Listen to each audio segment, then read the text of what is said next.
students, I am Simran and I welcome you to Zoo AI, your ultimate study co-pilot. In this video, we are discussing about the chapter 1 of class 10, chemical reactions and equations. अब सबसे पहले हम जानेंगे कि हम chemistry को, जो इस चैप्टर के बारे में इतनी सारी केमिस्ट्री हम पढ़ने वाले, क्या हम इसको डेली लाइफ में भी यूज करते हैं? जी हाँ, बिल्कुल। सपोज सुबह उठते हैं, आप क्या पीते हो? चाय, सबसे ज्यादा चाय। ठीक है, दूध भी पीते हो। चाय की बात करते हैं। चाय क्या होती है? It's a mixture, homogeneous mixture, यानी कि दूध से चाय का फॉर्मेशन हो रहा है और कोई एक प्रोडक्ट फॉर्म हो रहा है जिसकी प्रॉपर्टीज दूध से बिल्कुल डिफरेंट होती है। So yes, this is an example of chemical reaction, जिसमें कोई एक रिएक्टेंट या कोई एक सब्सटेंस कुछ ऐसे ट्रांसफॉर्म कर रहा है कि कोई न्यू सब्सटेंस की फॉर्मेशन कर रहा है और उसकी प्रॉपर्टीज दूसरे वाले से बिल्कुल डिफरेंट होती है। क्या और कोई एग्जांपल ले सकते हैं? हाँ जी, बिल्कुल ले सकते हैं। बोलो क्या ले सकते हैं? हम ले सकते हैं मैगी की फॉर्मेशन, अच्छे खाने की फॉर्मेशन, कि कैसे खाना किसी एक फॉर्म से दूसरे फॉर्म में ट्रांसफॉर्म हो रहा है, या वो प्रोसेस जिससे हम एक लिविंग ऑर्गेनिज्म एक सरवाइव कर पा रहे हैं, that is the process of respiration. It mean हम ऑक्सीजन ले रहे हैं एंड CO2 पास आउट कर रहे हैं, right? This is the process of respiration and respiration भी केमिकल रिएक्शन एंड इक्वेशन का एक प्रोसेस है, जिससे कोई एक चीज दूसरे चीज में ट्रांसफॉर्म हो रही है और उन दोनों की प्रॉपर्टीज आपस में बिल्कुल मैच नहीं होती। So let's start with chemical reaction.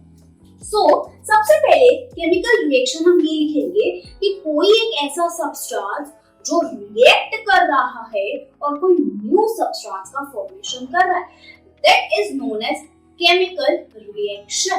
इतना चीज क्लियर?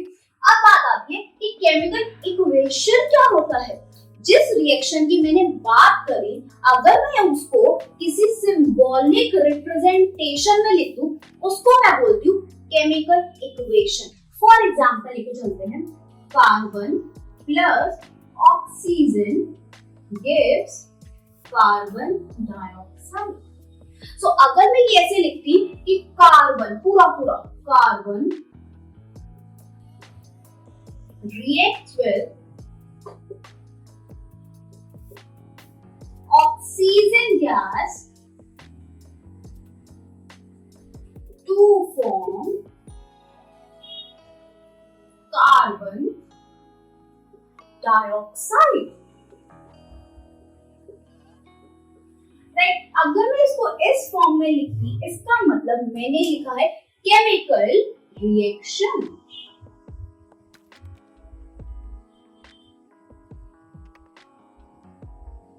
बट अगर मैं इसकी कार्बन को इसकी सिंबॉलिक फॉर्म में लिख रही हूँ या ऑक्सीजन को उसके सिंबॉलिक फॉर्म में लिख रही हूँ और कार्बन डाइऑक्साइड को उसके सिंबॉलिक फॉर्म में लिख रही हूँ, तो इस फॉर्म को हम केमिकल इक्वेशन बोलते हैं।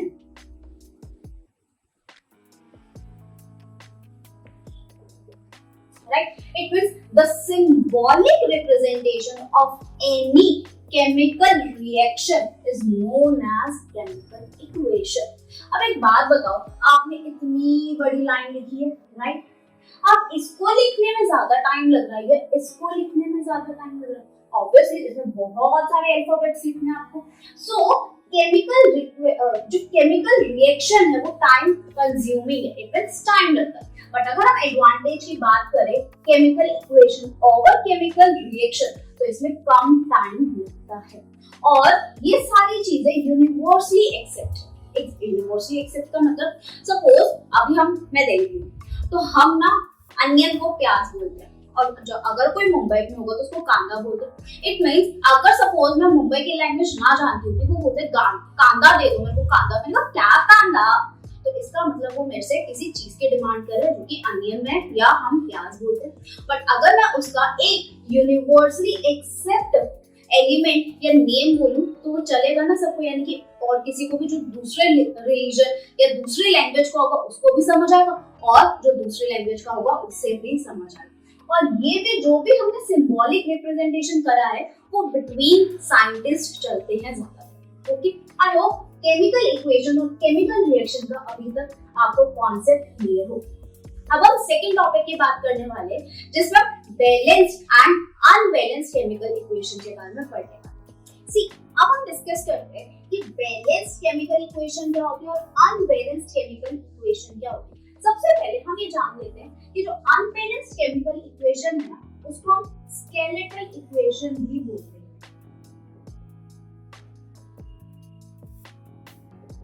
ठीक है, अब बात करते हैं कि बैलेंस्ड केमिकल इक्वेशन क्या होती है, अनबैलेंस्ड केमिकल इक्वेशन क्या होती है। जब हम क्लास 9 में थे तो हमने एक लॉ के बारे में पढ़ा था, that is law of conservation of mass. इसका मतलब अगर कोई भी मास मैंने स्टार्टिंग में लिया है और आफ्टर रिएक्शन अगर मैं उस मास को मेजर करूं तो वो मास मेरा सेम रहना है। It means mass can neither be created nor be destroyed during a chemical reaction, right. But जो हमारा अनबैलेंस्ड है ना, वो law of conservation of mass को फॉलो नहीं करता।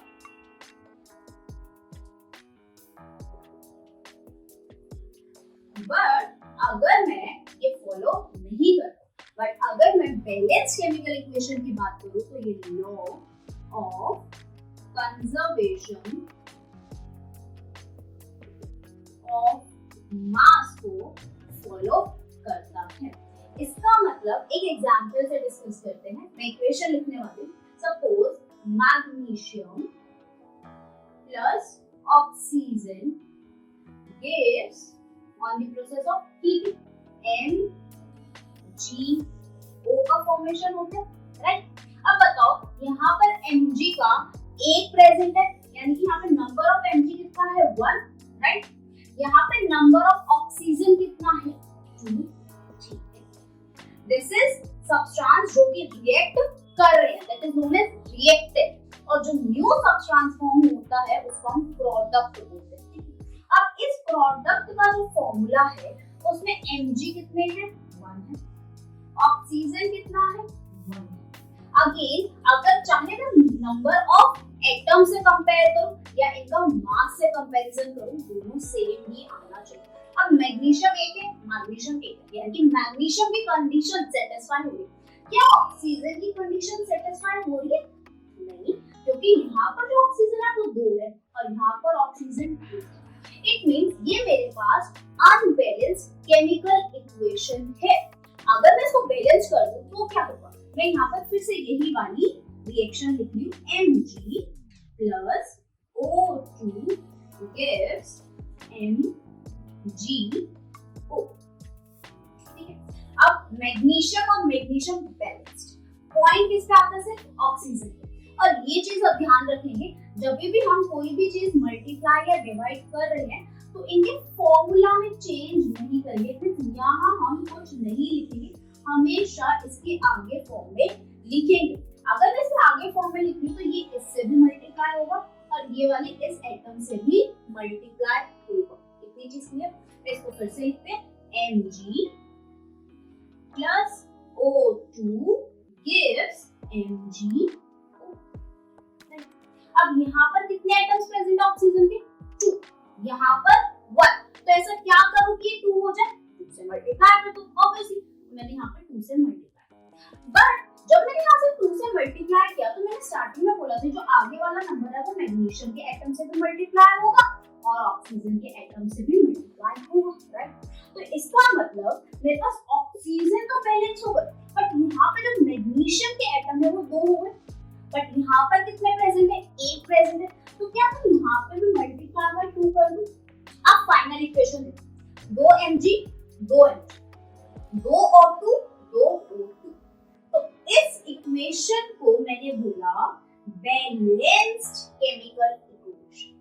आई होप अभी तक आपको बैलेंस्ड और अनबैलेंस्ड का कॉन्सेप्ट समझ आया, जिसमें हमने यहाँ पे बैलेंस्ड केमिकल इक्वेशन को क्या बोला? when the number of atoms on the reactant side is equal to number of atoms on the product side, and it follows law of conservation of mass. but अगर मैंने unbalanced chemical equation की बात करी तो वो skeletal equation बोलते हैं उसको। it doesn't follow law of conservation of mass, right? और हम इसको यानी बोल सकते हैं कि number of atom present on the reactant side is not equal to number of atoms present on the product side. So let's discuss type of chemical equations के बारे में. हमारे पास 4 type of chemical equations है. One is combination reaction, other is decomposition reaction, third is displacement reaction and fourth is double displacement reactions. ठीक है, तो सबसे पहले हम combination reaction की बात करते हैं. As the term defines combination, it means कोई ना कोई चीज combine हो रही है. और अगर हम इक्वेशन की बात करें तो क्या चीज रिएक्ट कर रही है और क्या चीज कंबाइन होगी. इट मींस जो रिएक्टेंट है वो कंबाइन हो रहे हैं. तो इसमें यही होता है कि जब दो या दो से ज्यादा कौन रिएक्टेंट कंबाइन कर दे और एक सिंगल प्रोडक्ट का फॉर्मेशन कर दे. फॉर एग्जांपल अभी हमने फर्स्ट ही वही रिएक्शन और इक्वेशन ली जिसमें हम Mg plus O2 gives MgO में कन्वर्ट कर रहे हैं, राइट, बैलेंस कर देते हैं इसको.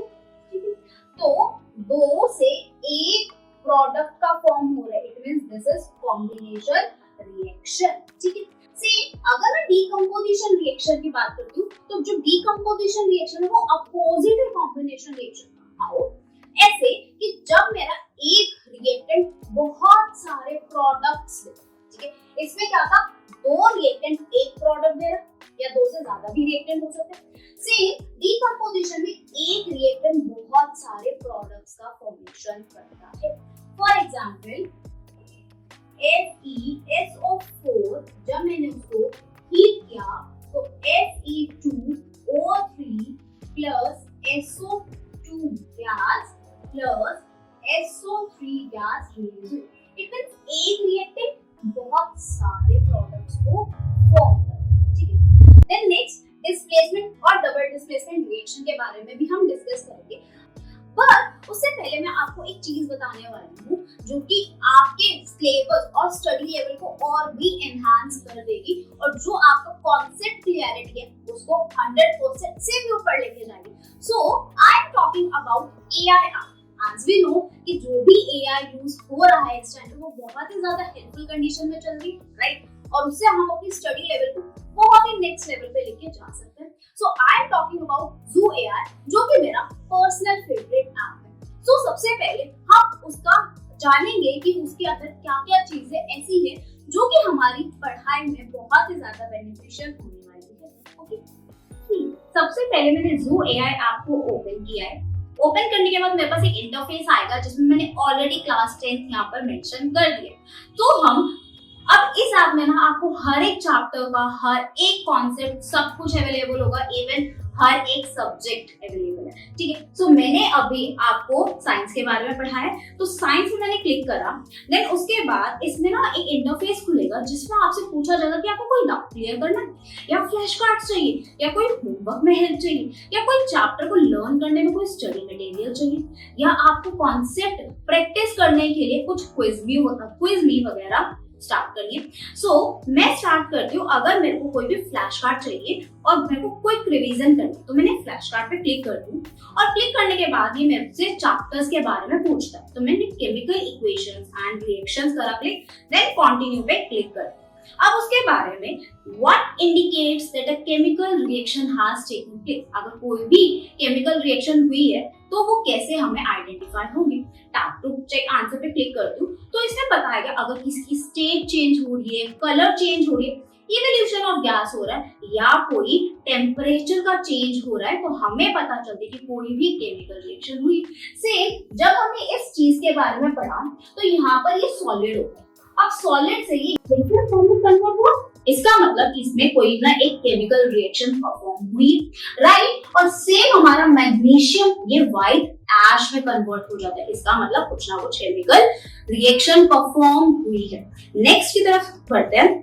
How is a chemical equation represent more concisely. कैसे रिप्रेजेंट करते हैं? Again tap to check answer by using chemical formula instead of words. इसका मतलब ये किसकी बात कर रहा है? केमिकल इक्वेशंस की बात कर रहा है. आई नो ना कि ये सारी चीजें बहुत बेसिक से चला रहा है, इसका मतलब बिल्कुल डीप से आपका कॉन्सेप्ट क्लियर करवाएगा.